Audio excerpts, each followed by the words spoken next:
8ই December সোমবার রাজধানীর মোহাম্মদপুরের শাহজাহান রোডের একটি বাসায় গৃহকর্মী কর্তৃক লাইলা আফরোজ, যার বয়স 48, তার মেয়ে নাফিসা 15 নৃশংসভাবে খুন হন।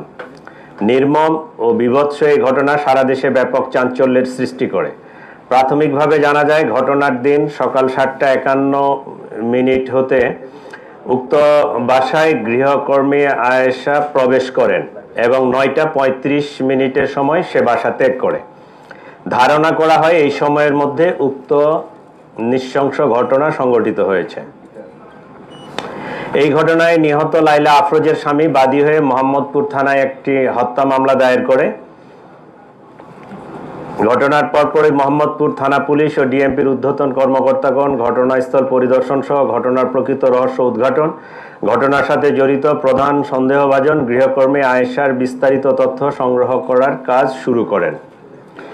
তদন্তে জানা যায়, সন্দেহভাজন গৃহকর্মী আয়েশা ঘটনার 3 দিন পূর্বে উক্ত বাসায় গৃহকর্মীর কাজ নেয়। কাজে যোগ দেওয়ার পূর্বে তার নাম, ঠিকানা, যোগাযোগের কোনো ফোন নাম্বার উক্ত বাসায় কারো কাছে ছিল না।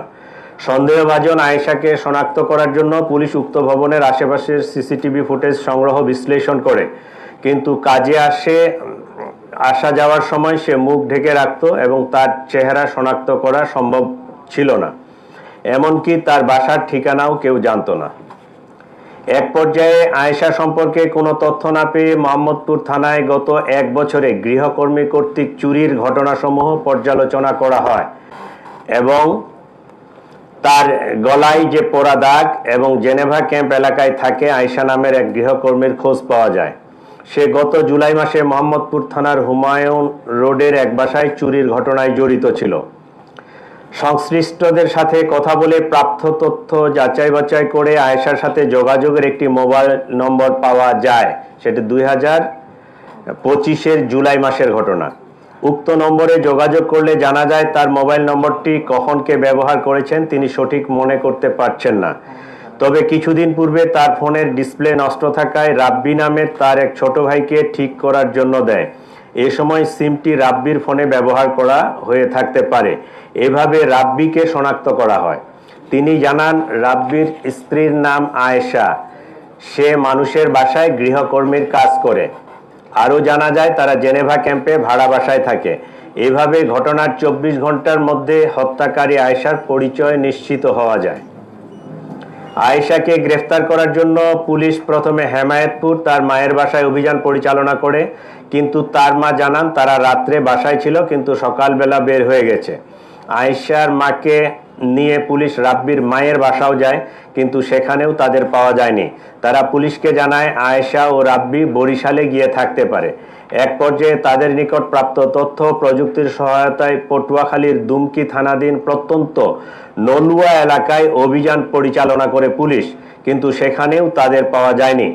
পরবর্তীতে এডিসি মোহাম্মদপুরের নেতৃত্বে থাকা পুলিশের আভিযানিক টিম ঝালকাঠি জেলার নলছিটি থানার চরকারা গ্রামে আয়েশার স্বামী রাব্বির দাদার বাড়িতে বুধবার গতকালকে 10 ডিসেম্বর অভিযান পরিচালনা করে এবং বেলা আনুমানিক 12:30 সময় আয়েশা ও তার স্বামী রাব্বিকে গ্রেপ্তার করতে সক্ষম হন। এ সময় তাদের কক্ষ তল্লাশি করে গৃহকর্মী আয়েশা কর্তৃক চোরাইকৃত একটি ল্যাপটপ উদ্ধার করা হয়। প্রাথমিক জিজ্ঞাসাবাদে আয়েশা ঘটনার সাথে জড়িত থাকার বিষয়টি স্বীকার করেছে। একইভাবে জানা যায়, গৃহকর্মে নিয়োজিত থেকে চুরি করার অভ্যাস পূর্ব থেকেই তার ছিল।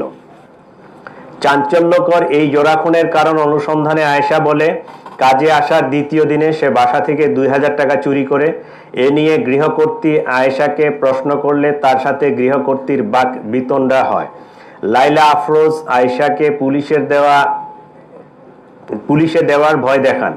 চতুর্থ দিন কাজে আসার সময় আয়েশা বাসা থেকে একটি সুইচ গিয়ার চাকু নিয়ে আসে। ঘটনার দিন টাকা চুরি নিয়ে তাদের মধ্যে আবারও কথা কাটাকাটি হয় এবং ধস্তাধস্তির এক পর্যায়ে আয়েশা গৃহকর্ত্রী লাইলা আফরোজকে সুইচ গিয়ার দিয়ে এলোপাতাড়ি ছুরিকাঘাত করে। এ সময় তাদের মেয়ে নাফিসা তার মাকে বাঁচাতে এগিয়ে এলে তাকেও ছুরিকাঘাত করা হয়। ছুরিকাঘাতের ফলে অতিরিক্ত রক্তক্ষরণে মা ও মেয়ে দুজনেই মারা যান বলে প্রাথমিকভাবে প্রতীয়মান। ঘটনার সময় আয়শা নিজেও আহত হয় এবং রক্তমাখা কাপড় চোপড় পাল্টিয়ে মেয়ে নাফিসার স্কুল ড্রেস পরে বাসা থেকে বের হয়ে যায়। যাওয়ার সময় ব্যাকপ্যাকে একটি ল্যাপটপ, মোবাইল ফোন আরও কিছু জিনিসপত্র নিয়ে যায়। বাসা থেকে বের হয়েছে সোহরাওয়ার্দী মেডিকেলের ভিতরে গিয়ে পুনরায় কাপড় পাল্টিয়ে তার নিজের কাপড় পরিধান করে সে সাভারের উদ্দেশ্যে রওনা হয়। পরবর্তীতে সে চুরি করা ফোন ও রক্তাক্ত কাপড় চোপড় সিংগাইর ব্রিজ হতে নদীতে ফেলে দেয়।